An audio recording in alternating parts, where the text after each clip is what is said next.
All right, we're live. Yeah. I'm here with my boy, Hey, let's get it. Schwartzen. My guy. Yes, Glad sir. to have you on. Hey, We're bless you, here. bless you. You got a lot of game to offer. Let's get it, man. I knew when I first met you, I was like, oh, this guy is a gem. He's got his hands in so many different pots. What was what was your launching point?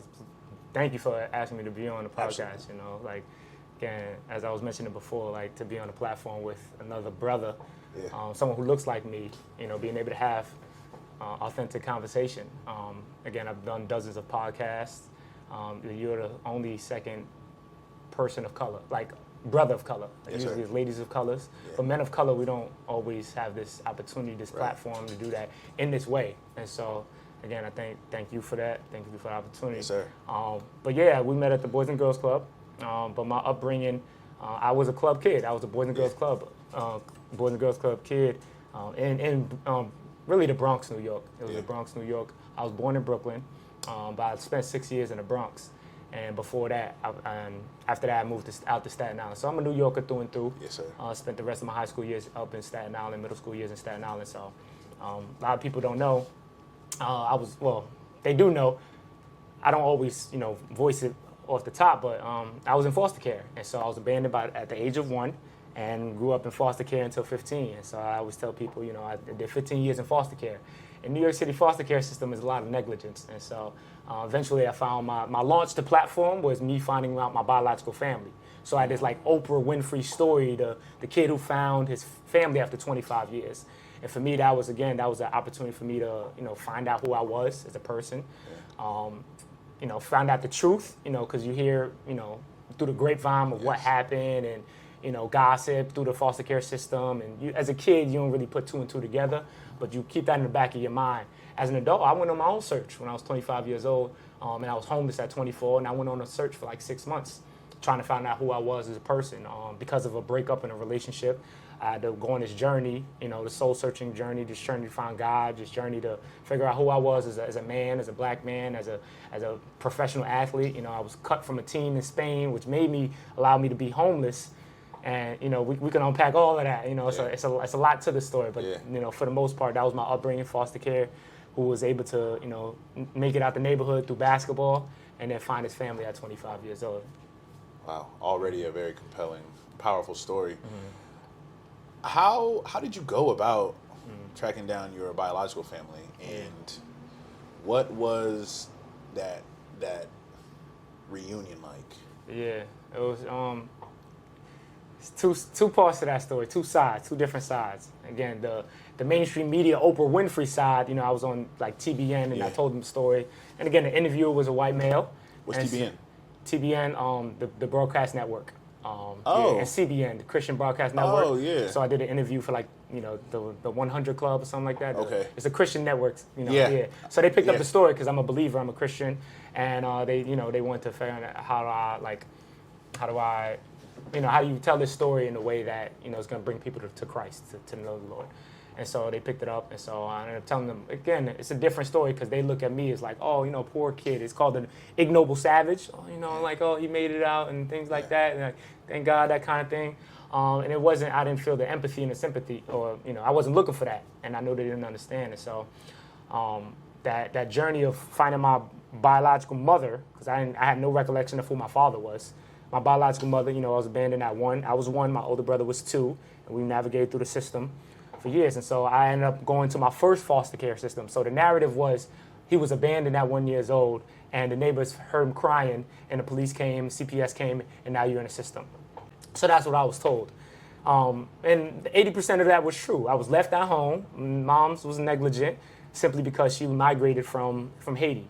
So to her, leaving kids at home was her norm because she grew up in, foster care didn't exist in Haiti. She didn't grow up with her parents. And so her leaving us at home, neighbors heard our cries, so she left us home for 2 days too many, like a week or so. And we was taken out. And so when I found that out, she has mental health disparities, things like that. She has, she struggles with mental health.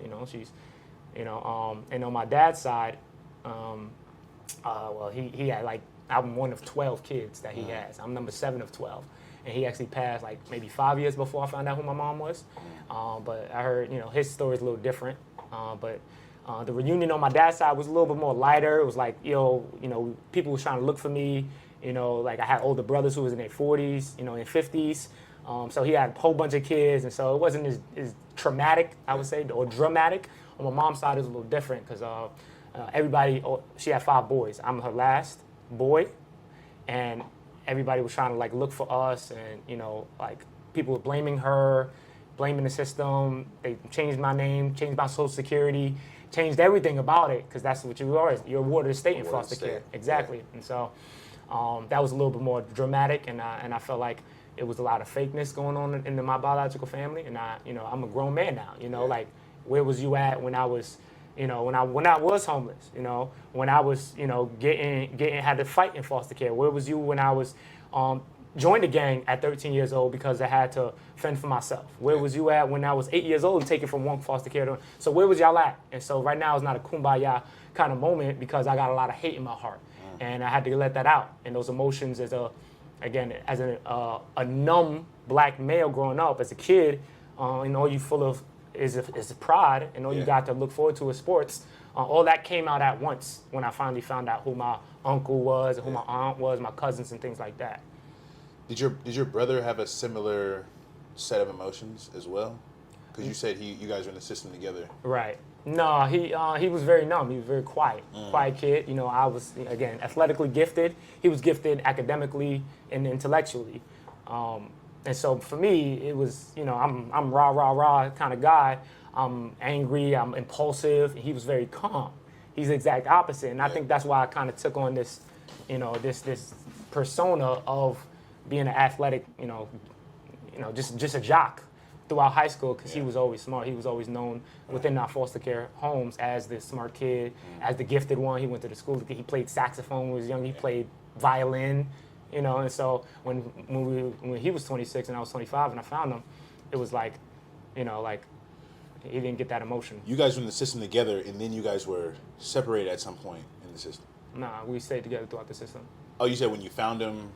Well, I found him when I was grown. When I went away to college, he went away to college. We didn't really keep in touch like that. We talk on holidays. Yeah. Wow. You talked about like harboring strong emotions. Yeah. How has that impacted you in other aspects of your life, particularly like within relationships? Yeah. Because, the reason why I ask that is because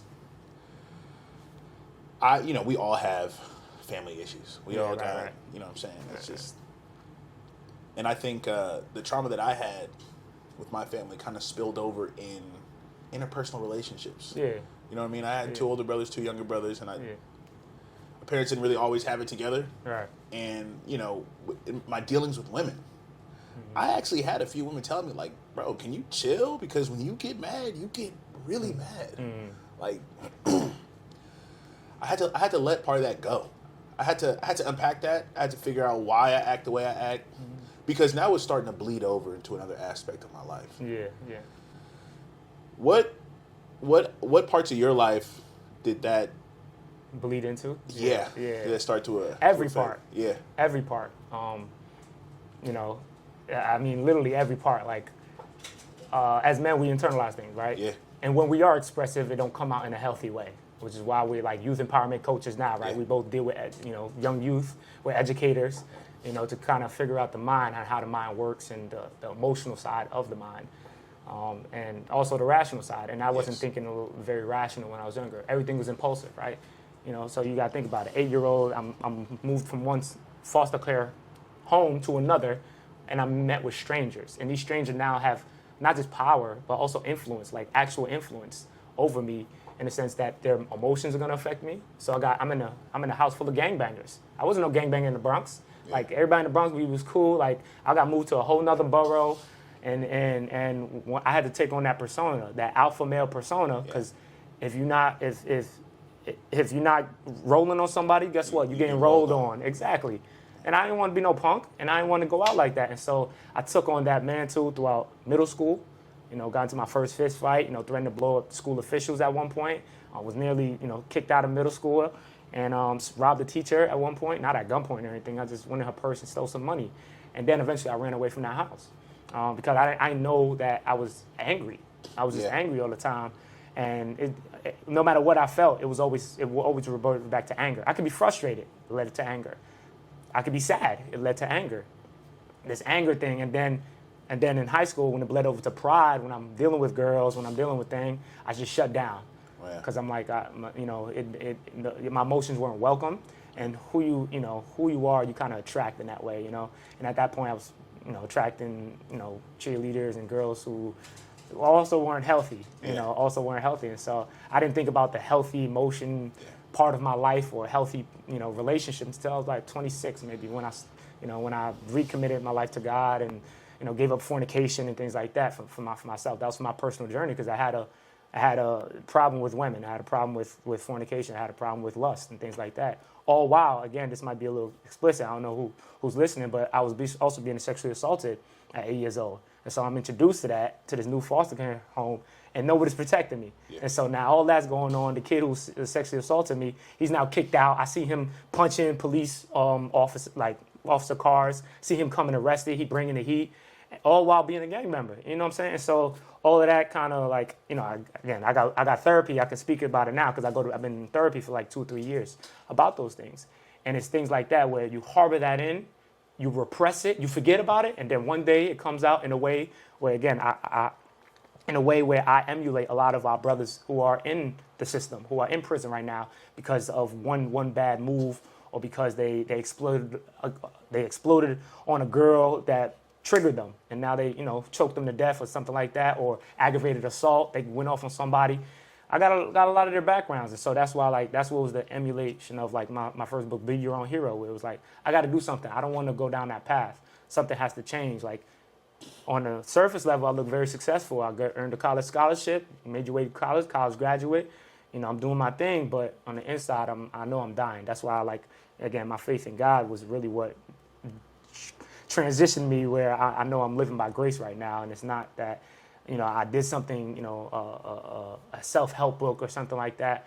No, God sat me down on this couch when I was 24 years old, allowed me to be homeless, sleeping on my brother's couch, going to find this journey, find the origin of where this all started. And as men, we're solution-based. And I had a problem, and I needed a solution. And again, glory be to God that I was able to find my family in that way after the 6 months. Yeah. Mm-hmm. Yeah, it's incredible. And, one of the things I remember you telling me, we had a conversation, was when you found God, when you found religion, that was your compass. That's what led you. And I find a lot of times that we need something like that. Mm-hmm. And typically, or, for me, it was passion. It was youth work. It was sports. Mm-hmm. It was music. Mm-hmm. How did you come into that space where you knew you wanted to devote yourself to God and religion? Yeah. Oh, that's a good question, man. I think it's funny because the Bay Area is very liberal. It's very, very, very liberal. New York's not? Yeah. It is. I guess because the way I found faith was it wasn't in New York. I didn't come to faith when I was living in New York. I came to faith when I was living in the Midwest, which is a little different, Midwest, because that's where I went to college. And so when we mention religion, like everybody's exposed to religion and God and the 10 Commandments and things like that. And I heard about that stuff growing up. I went to youth group and things like that, but I didn't, the switch was the relationship, right? The relationship with Christ, with God, and that's what shifted for me. It was like, God created everything, and he is who he says he is, but when he has a personal relationship with the ones who he created, things are a little different because we want relationships, right? We in a relationship, as brothers. We in a relationship with our significant others, with my fiance, with your wife, and things like that. Everything revolves around the relationship, and I had to get to the core of my relationship issues, and it started with me.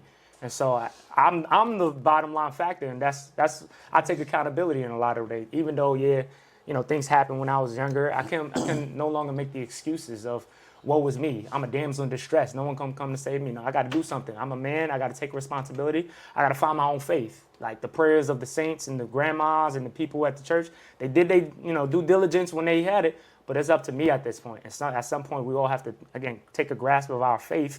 You know, if it's religion, that's cool. But for me, it's a relationship with why I was here, finding my purpose, and only finding that purpose in God. Because again,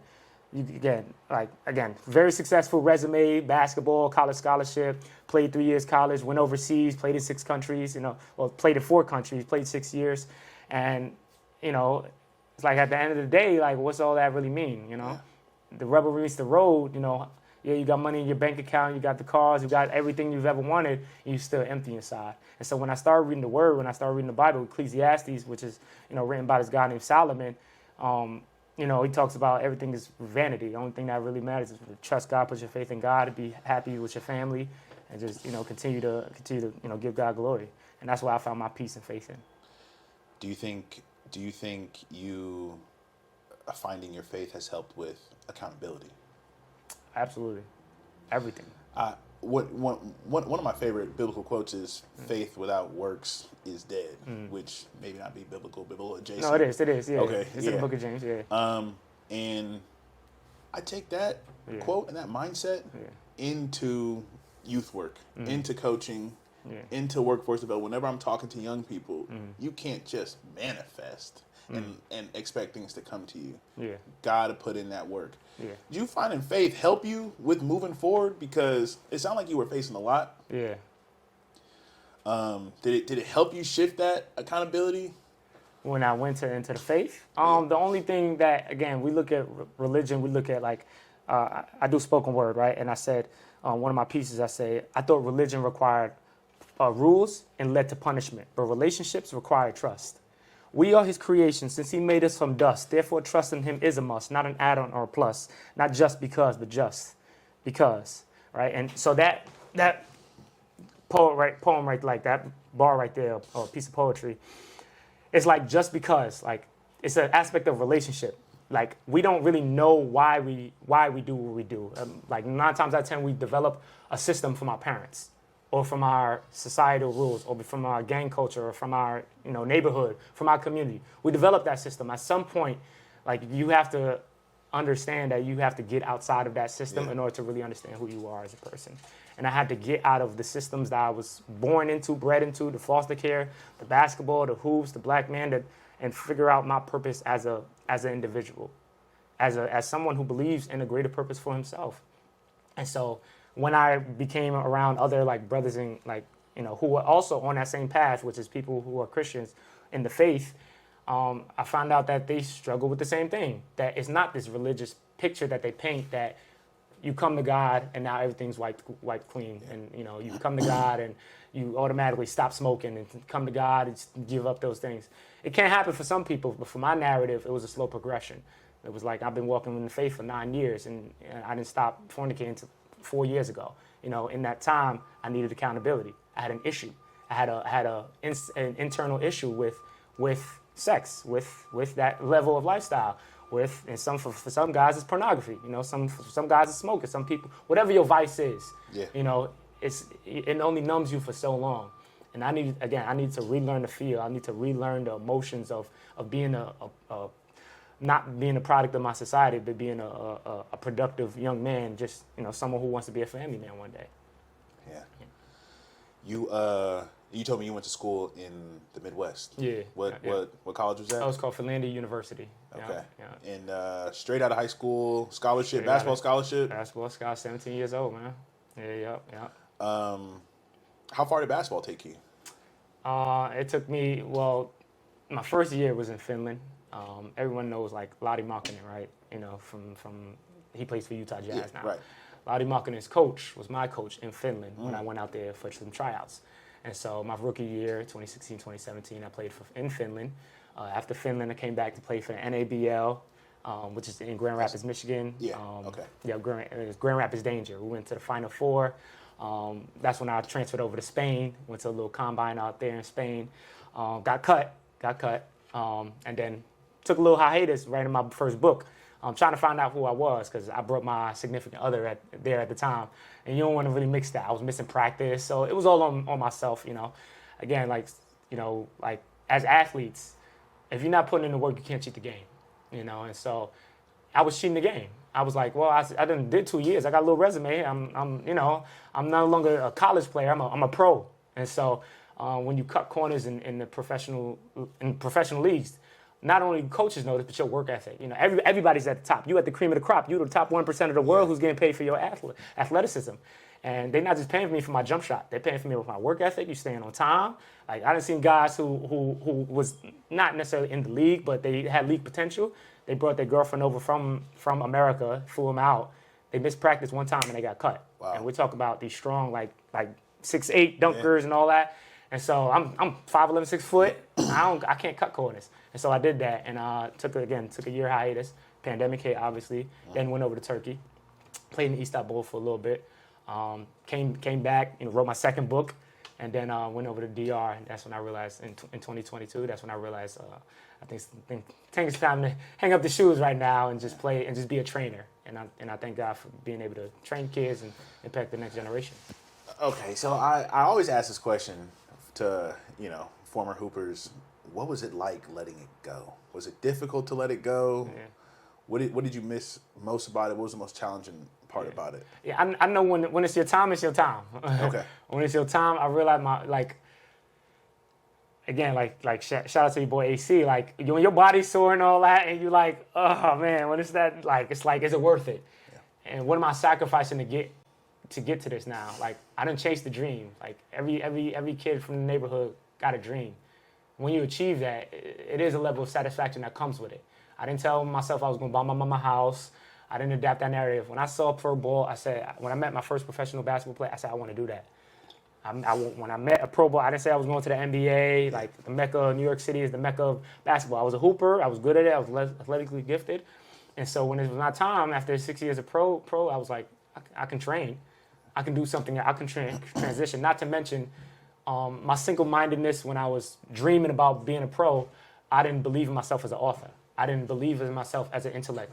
I didn't believe in myself as a person who can offer something other than just their athletic ability.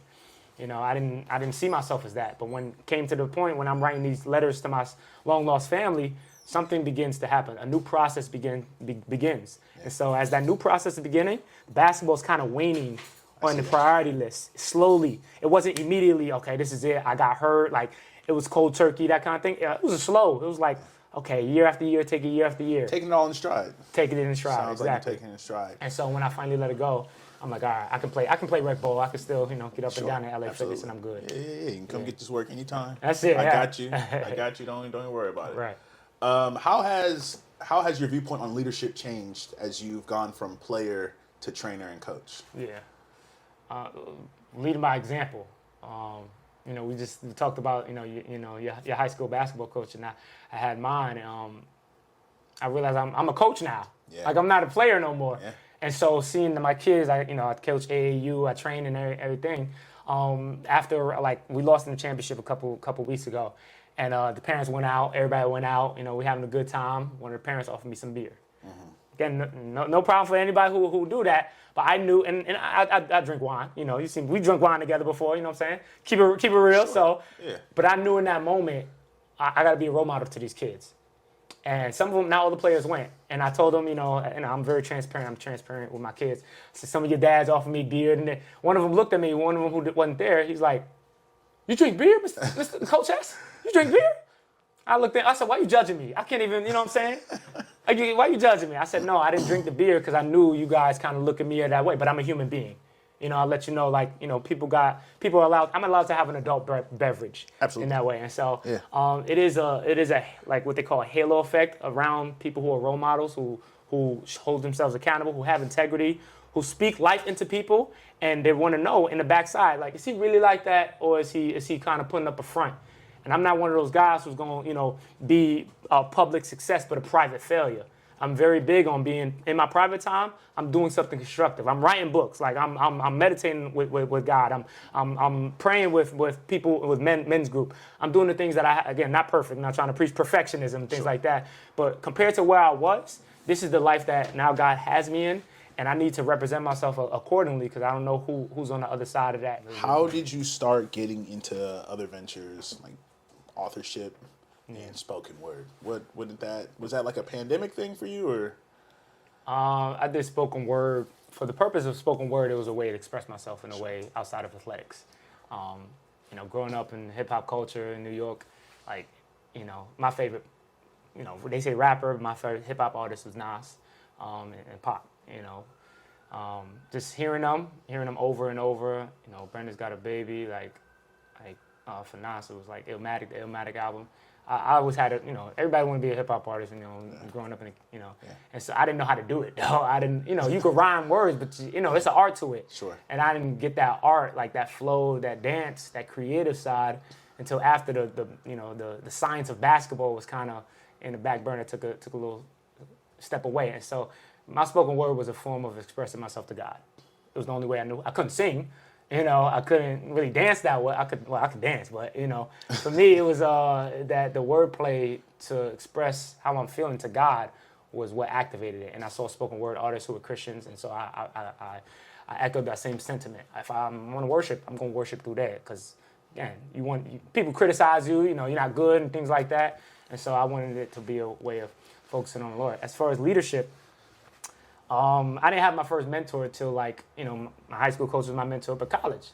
I had my first time having black men take me up under the wing and show me the way. Keepers of the flame is what we call them, right? People who were associated with the Panthers, people who were associated with this black excellence. So when I saw that, and I was just, inner city kids just trying to make it, out the neighborhood, and saw them Black Student Union leadership, things like I never saw that before. We had none of that in my school, none of that in my neighborhood. It was all peer-to-peer stuff. And were you active in other spaces in college, or was it just athletics? Yeah. I did Black Student Union. Oh, hell yeah. I was the president of Black Student Union, president of Student Senate. Yeah. Student Senate. Student Senate president. Student government. We did something similar. I know you did at City College. Yeah. So good I did stuff. that. Yeah. So okay, familiar with Robert's rules and Yeah. Nice. So nice. Yeah. I was like residential advisor. Yeah. You know what I'm saying? Like I was like one of like maybe 20 like people on campus. So like a lot of it was like, oh, okay, like, and that's when we talked about code switching. I learned the codes then. Yeah. I saw a sister who was a black woman who was I see her navigate in the white world in the PWI, and I saw her code switch, and I thought it was appropriate. I thought and I had to learn again, be authentic. Am I allowed to come to a student senate meeting with a do-rag on? For me, it was cool. You know what I'm saying? It was all right, but you still the heads turn and all that. Gotta be mindful. And, it was like but I'm like, yo, this is what I do. This is who I am. This is how I come. This is how I come to this. Let's see. All right, we good. Yeah. Okay. This is how I come. This is how I show up. And you got to take me. If I'm doing all these leadership positions and I can't express myself in the way I can, why is that? And so that's when I start questioning the system. That's when the questions start rolling out. That's when, like, again, who I call the keepers of the flame, the leadership before me, they was trying to like help the system. They was trying to like help, brothers and sisters, people of color, things like that, move the mantle forward rather than just, okay, shut up and play ball or do sports and things like that. Be happy you got money because we giving you this. Like, no, we got a voice. And you didn't grow up in spaces that were, I guess, culturally inclusive, and like, were you around mostly black people coming up, or mostly black people? Everybody in my neighborhood was. So what was it like going into that space in college? Like, in the PWI, yeah. Oh, you a fish out of water, bro. Yeah. I'm rural Michigan, Upper Peninsula, like fish out of water, like I couldn't breathe, kind of thing, like, and not to mention New York is very loud, and so. You don't realize that because you in it. Like, it's like the city. Like, the quietness was scary. Yeah. When you sit with your own thoughts. I was telling my wife that the other day. When you sit with your own thoughts and not realizing that the ambulances and all that, and it stops you from thinking that much, you get a little paranoid in a way. And it's like, you get anxious. It's its own form of anxiety. I'm like, people live like this? Yeah. The trees is fresher and all of that. And that's how the pandemic was for me. Okay. Yeah, right. It's so, a lot of people around here left. Yeah. Like, I guess they moved to the mountains and stuff like that. There was nothing but street parking and silence. Yeah. And so for me, it was, I guess I was just in a different place, a more mature place in my life. Yeah. I was able to use that silence to focus on. It's eerie, shit, okay, yeah. So some people have the capacity to do it. Yeah. And I'm fortunate because I didn't always have that capacity. Okay, right. I think if the pandemic happened... Right. Anywhere from 2008 to 13, Right. I don't know what type of experience Right. I would have had. Yeah. But that's how it was eerie in this eerie. If you don't, and I was 17, 18, 19, 20 in that, in that realm. And so, it was extremely difficult. I mean, I only way, again, by the grace of God, I made it because I had a suicide attempt as well. When I'm up there, that's how the voices kept in. And again, I didn't have the tools to navigate that space. That is it my voice? Is it paranoia? What is that? I was drinking, smoking, partying, just living it up, just living it day by day. It wasn't conscious. I had no conscious thought. I can't say I had a rational conscious thoughts until the time I tried to take my life, when God entered my life and I asked him about it and I started going to church. Yeah. That was the conscious thought I really remember. Everything else, party, city. Autopilot. Autopilot, doing anything. I never slipped up on grades. I was, again, my biological family, very smart tribe in Haiti, very, very smart people. So I thought I thought grades came easy to everybody. Yeah. Go to study hall, just do what you need to do. I think I finished with a 3.3 my freshman year. By the time I graduated magna cum laude. Not summa. Summa's the top. Yeah. Magna, yeah. So I walked across that stage and that was different. When you walk across that stage and you see a white people and all of that, oh man, it was an iconic moment for me. I threw up the Black Power fist and all that. I was like, we don't get to do this. I've never seen this. I've never been to a college graduation. I didn't see myself graduating college. I didn't know what I do with a degree. And so I lived in that moment. I wanted to stay on that stage. And then they tackled me, had to take me off the stage. That's how real it was. Because I'm a college graduate, and I just never saw myself as that. Especially in the foster care system, my parents dropped, my foster family dropped out of high school. No education. I didn't see my foster father work a day in his life. My foster mother was taking care of the bills. It was so just.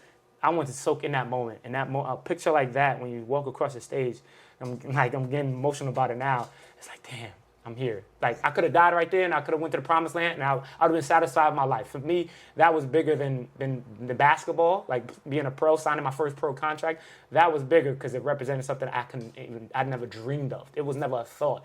It was go to college because you need to be a player, a ball player. Being a college graduate wasn't even different. I didn't know college graduate, take 4 or 5 years. I graduated in 5 years, but that level of thinking motivated me to, again, be an educator.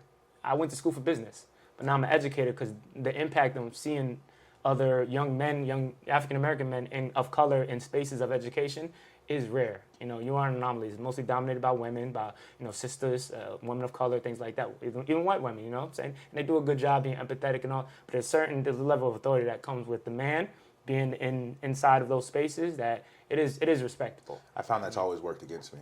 Really? Yeah, I think I have a calling to work with a lot of inner city, especially boys, inner city children and families, and. I don't know, it's kind of like the mom and dad thing. This parent says no, so you go to the other parent. And, I mean, kids are going to find the path of least resistance. And I don't know, it's kind of hard to articulate, but I've been labeled as the tough staff member, or the tough guy down in the office. Really? And I think I've actually gotten a lot of pushback from female educators. Let the kid do this, let the kid do X, Y, and Z. And I'm like, this kid is from the neighborhood. I know this guy, I know his family. I went to middle school with his uncles. I know the potential dangers out here. We're creating a system where we let them do what they want in the school, and then it's all right, get out there and hit the ground running as an adult. And they can't, because life doesn't work that way. And so, I almost gave it up a couple times. I almost gave it up, and this platform is like, this platform is special because no one can't tell me shit. Right. Can't take this from me. But it also serves as education, accountability, community, all things that I'm trying to promote, all things I'm trying to push and get y'all to understand this is what you need to be successful. And I think more so, it has to do with cultural differences. But I think if you put yourself in the mind of a child, I'm going to get sent to Tarquin's office because I can't sit down in class.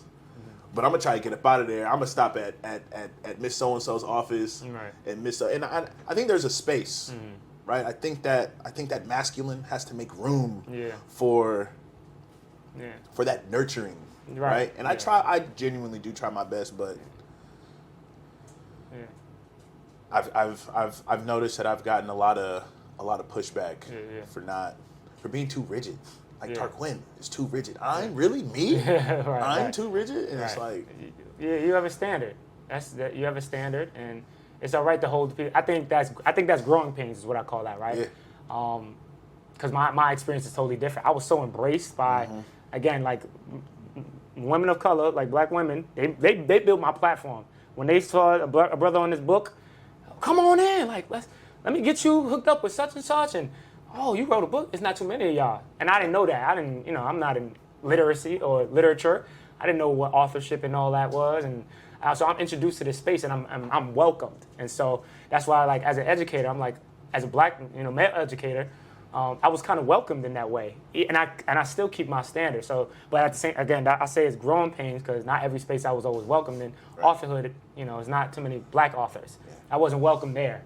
I was welcomed by the platform and being able to speak positively, but in authorhood, it's mostly white male patriarchy or people who have access to education, people who are experts in their field. Like, we're all experts of our own story, our own right, in our own narrative, right? And so, can no one tell you nothing, right? Can no one tell you nothing about this platform? You know what I'm saying? So it's things like that where, and I think I carry that sentiment when it comes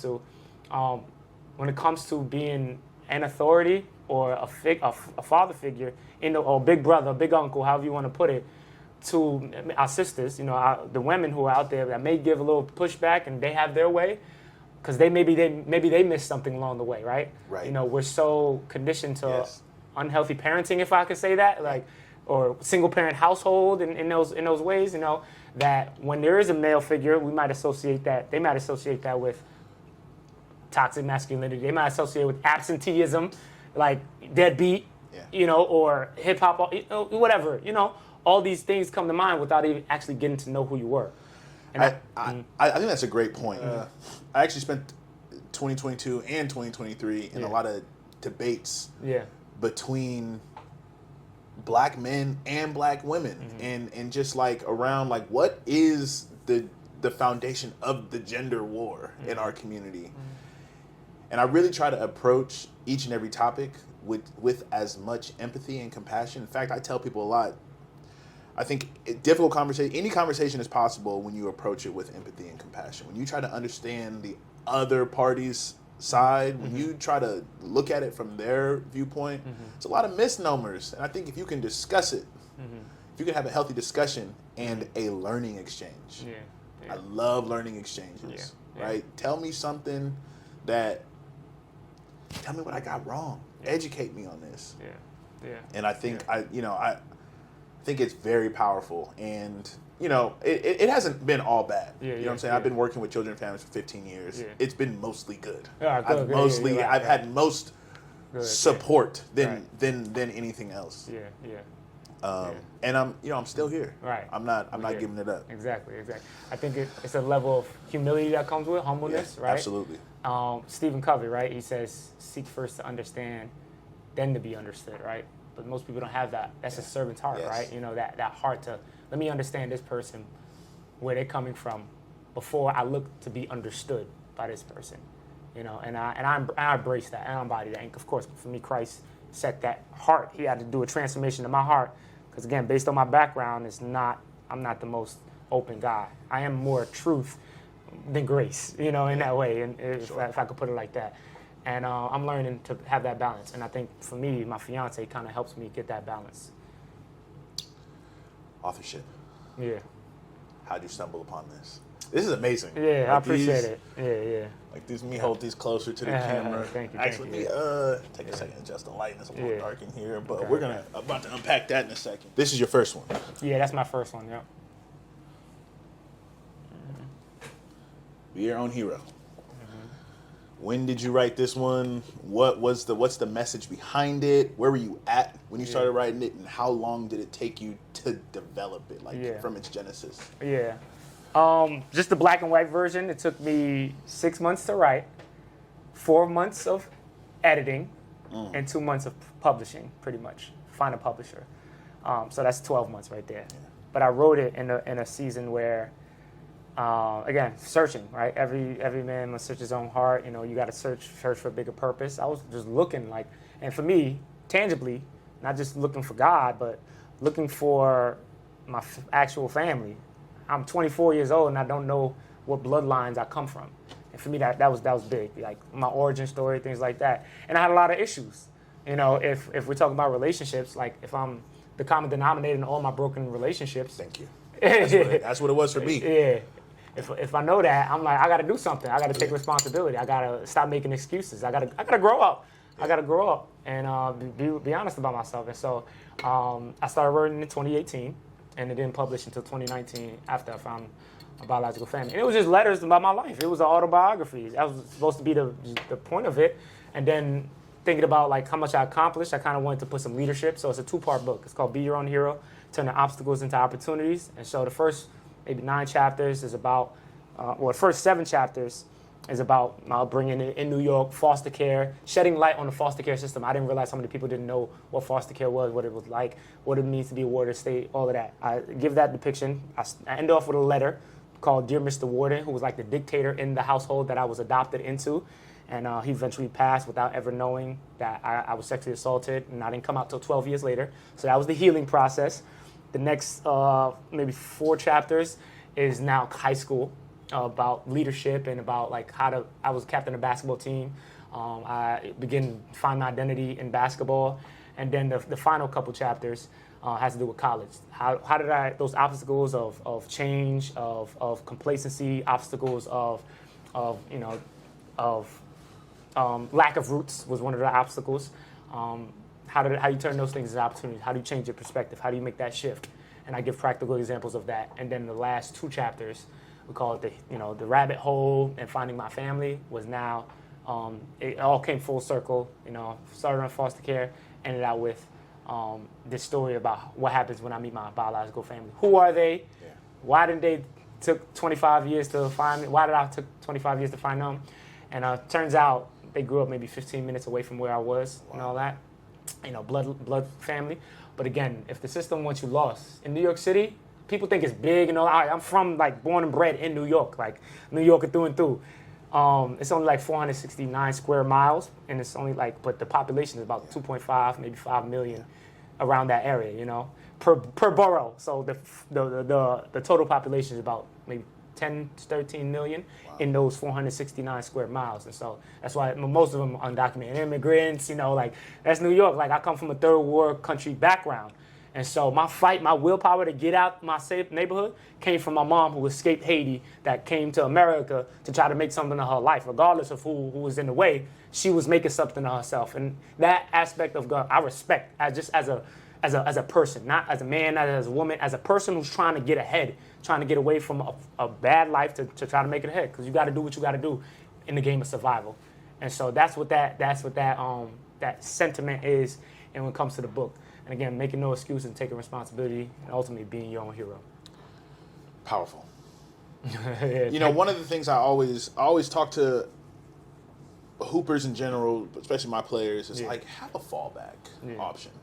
You 1 ankle injury away from not playing anymore. How long do you think you're going to be able to play? How many guys are feeding their family after the age 35 on hoops? Yeah. I mean, you got a great foundation, a great platform. Yeah. How far has this taken you? Well, when it came maybe 4 months before the pandemic, 4 months before the pandemic hit, I launched Be Your Own Hero, and it took off immediately. What I mean by that, bookings, people asked me to speak, paid speaking engagements, things like that. I became a public speaker, and I launched a business called Hero Leadership Group, which works on youth empowerment. That's what I did on the side, and so that was kind of the LLC that helped funded the production, the marketing, the social media content, all of that. 5 months, then the pandemic hit. So for New York, it hit March 13th. I'm speaking on stage March 12th, thinking the world's about to end or whatever. Kids are scared. Be ready for, it was my old high school. So I'm like, be ready for the embracement of change and this hardship. I didn't think the world was going to shut down. I didn't think, and so it shut down everything. refunds.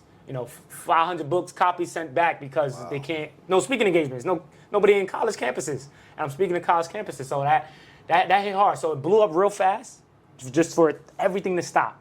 Everything to stop. Was that your biggest adversity in this whole process of business wise? Yeah, because now I'm back on a high rise and all. Now everything's opening up back up, and like I'm speaking to my old contacts.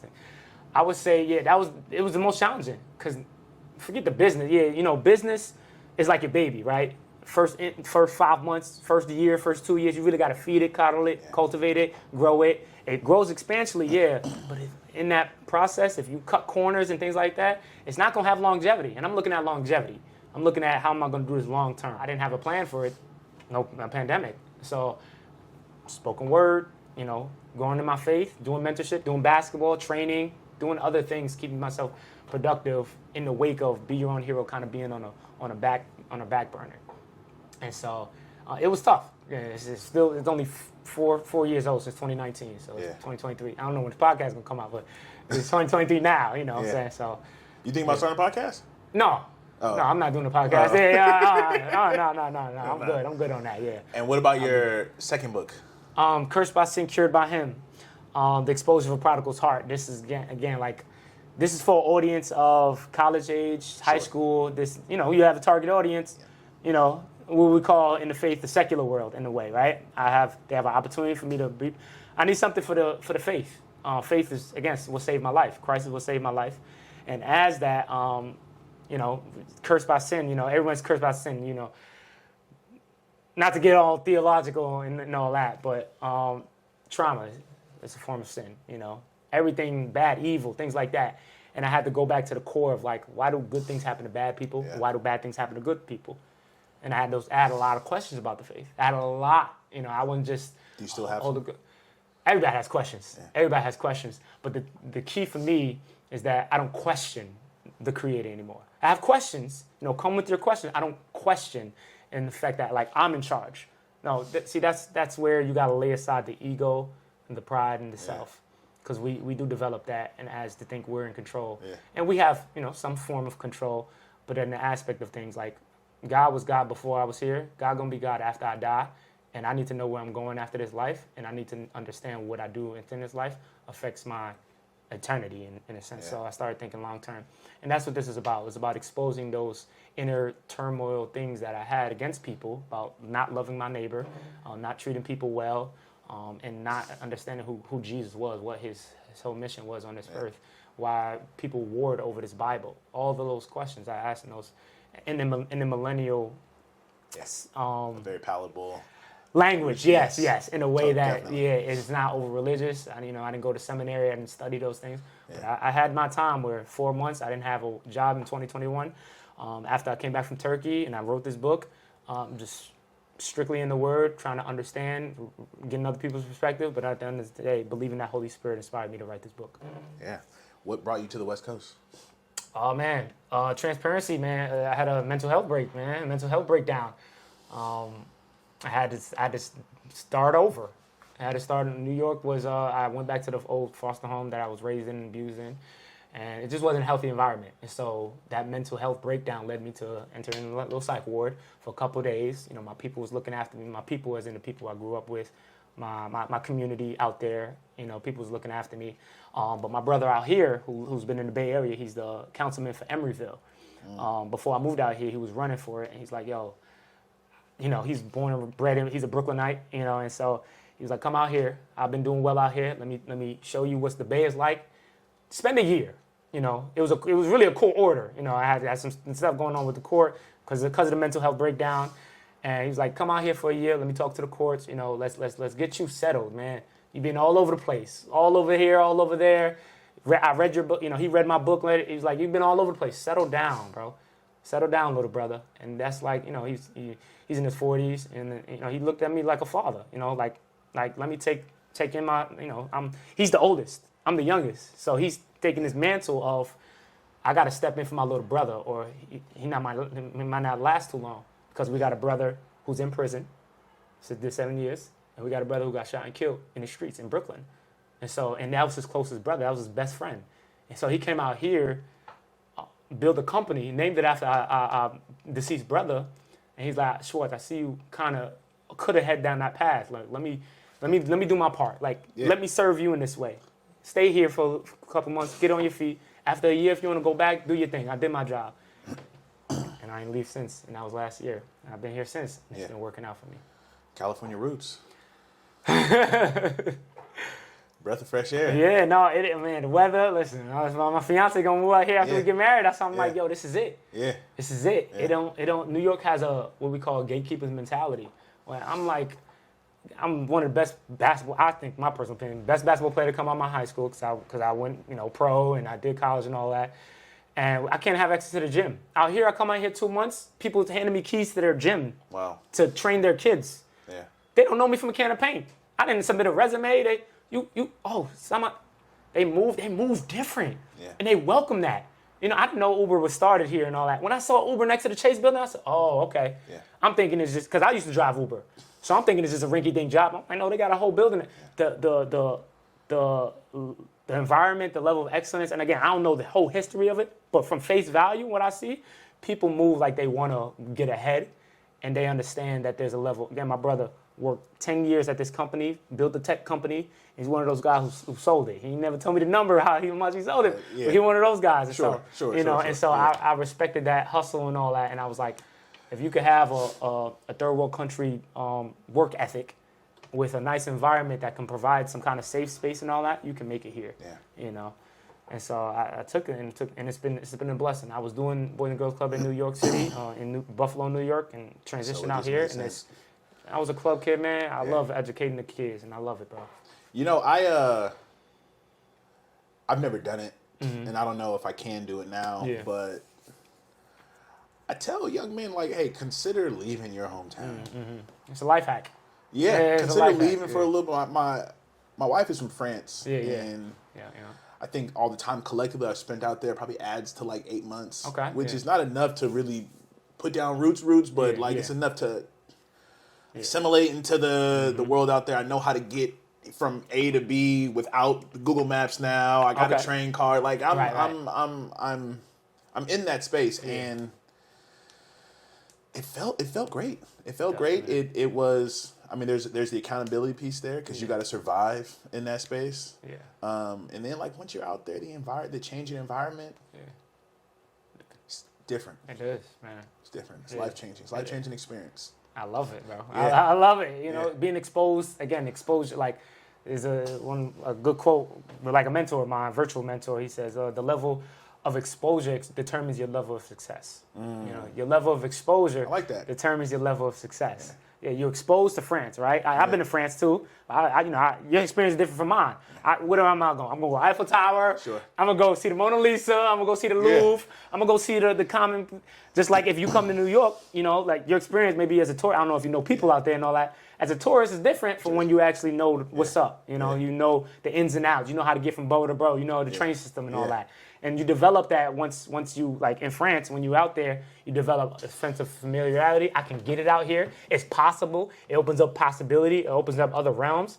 And to me, it's just cool to just say you've been outside, your home city. You know what I'm saying? For sure. So that's one of the coolest things, man. That's really the average. That's why about 50% of my content when I'm speaking to schools is traveling.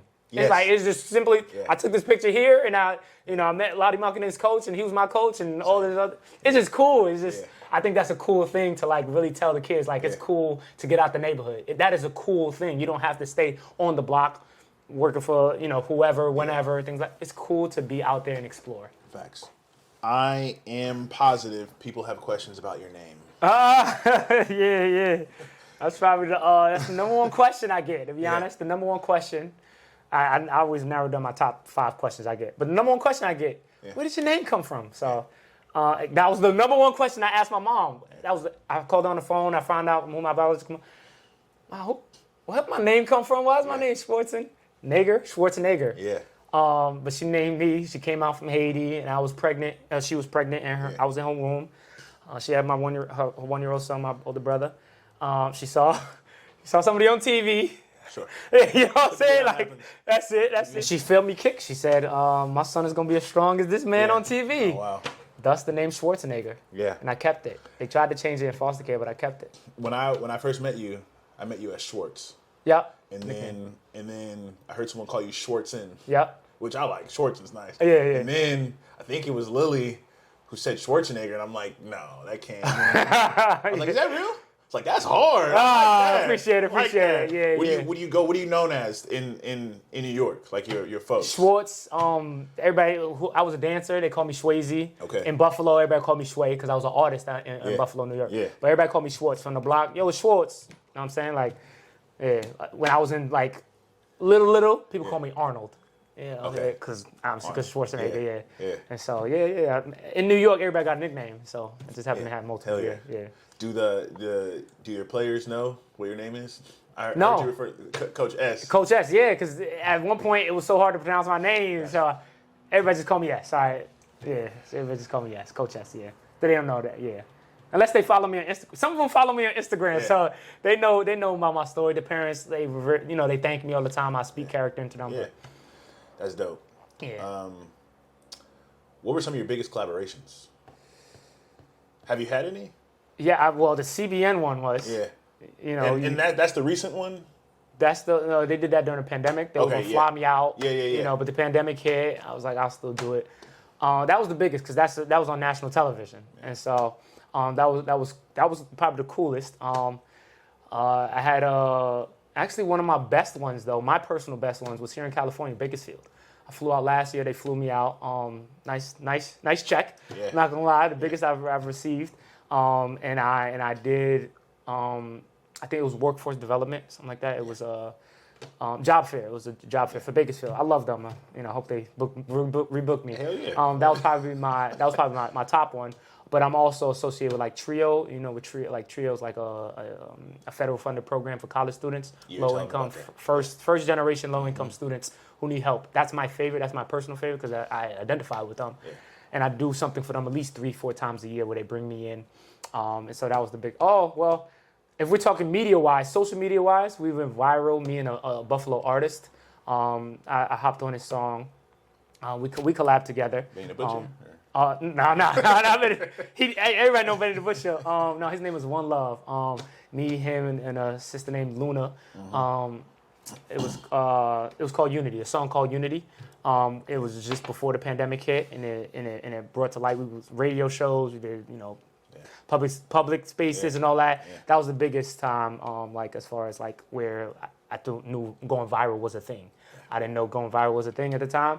During the pandemic, everybody went viral and all that, but that was the viral thing that like had like 20K on YouTube or something. I was gonna ask you. I was like, and that's probably a silly question. Yeah. But are you thinking about releasing any music?